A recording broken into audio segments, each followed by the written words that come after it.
Hello, and welcome to Auto Be Careful, the place for car safety news and information. I'm Gene. Today we're going to do a walkthrough of this third generation Mercedes-Benz GLS from 2021 and go over all of the features it has to keep you safe. The first thing I'm going to do is a UV light test. UV light is a big deal because UV light is high energy and can cause skin damage and sunburns, so you want to make sure that you're protected from UV rays. What I'm going to do is take this red meter, which measures UV light in milliwatts per centimeter square, and put it outside the car to see how many UV light rays are getting to the windows, and take this one, which is yellow, and put it inside the car and measures in microwatts per centimeter square to see how many UV rays are getting through the windows.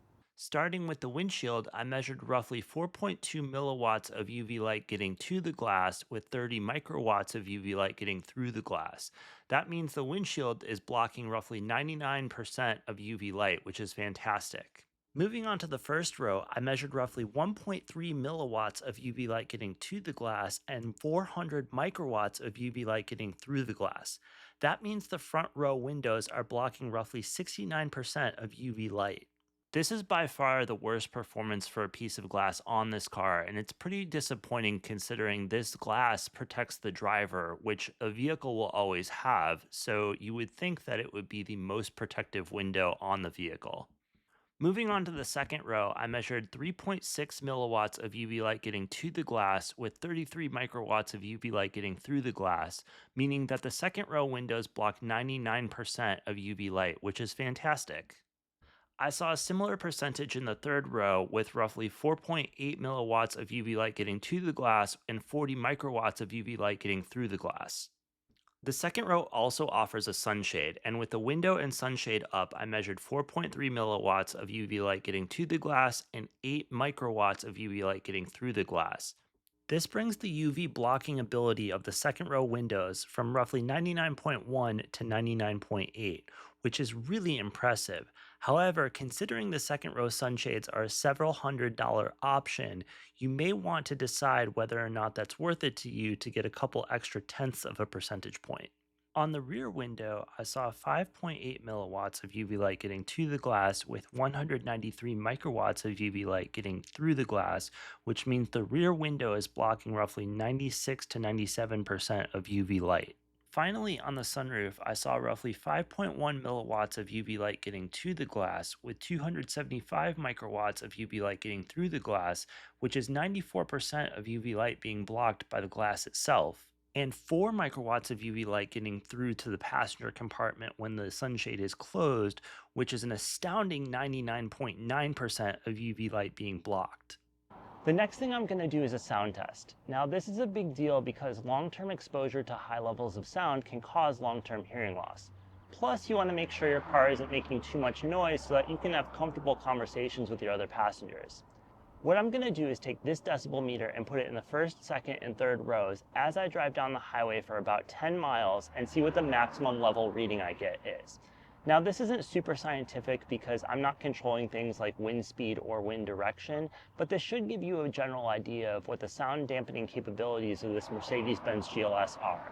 To show you my setup, I'll have a tripod with a camera mounted on top, pointed at a decibel meter, which is mounted near where someone's head would be on the headrest. While driving down the highway at about 65 miles an hour, I noticed that the decibel level never exceeded 70 decibels, which puts it in line with the human voice while having a normal conversation. Let's talk about some of the visibility technology this vehicle has. Starting with the headlights, the vehicle includes adaptive high beams, which means it'll turn the high beams off or on depending on what's ahead of you. This vehicle also has cornering lights, which means it'll help you see better around corners as you're turning the wheel. This vehicle also includes adaptive rain sensing wipers, which means it'll turn the wipers up or down as the rain gets more or less intense.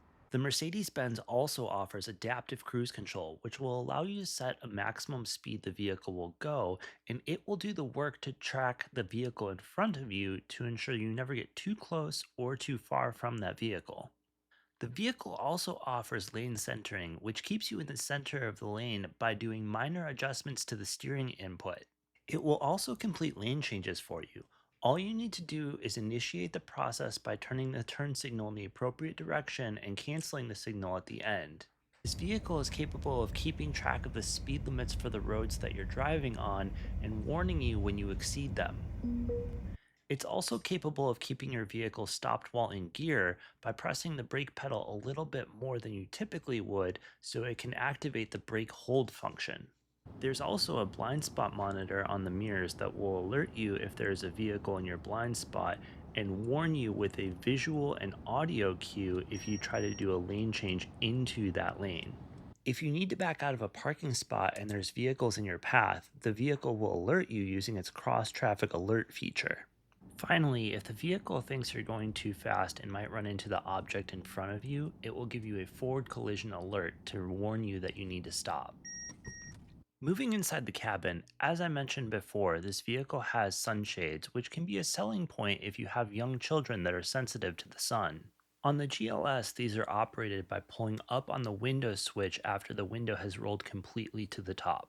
The first row passengers get several airbags, including one in the outer bolster of each seat, one for the driver's knees, one for the driver in the steering wheel, one for the passenger near the glove box, and one that goes along the top of the window all the way back into the second row and benefits second row passengers.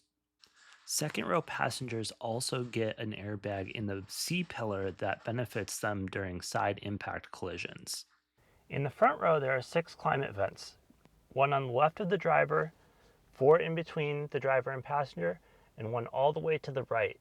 The second row passengers also get a set of climate vents and climate controls on the back of the center console, a climate vent in the B pillar, and a ceiling climate vent above the window. The third row passengers also get a ceiling climate vent as well, but no other vents in the third row.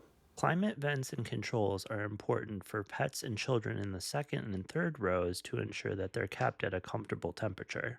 Ceiling vents in particular are critical for children in rear-facing car seats to ensure they get airflow. The vehicle has a tire pressure monitoring system that can let you know the tire pressure and temperature at each tire. Mercedes also offers a heads-up display for the GLS, although this vehicle isn't equipped with that. Finally, here's a look at the vehicle emission control information sticker for the Mercedes-Benz GLS, in which you can see that it falls into Tier 3 Bin 50 for the 2021 model year. So that's a look at the safety systems inside the third generation Mercedes-Benz GLS. As always, thanks for watching. I hope you learned something, and remember to like and subscribe.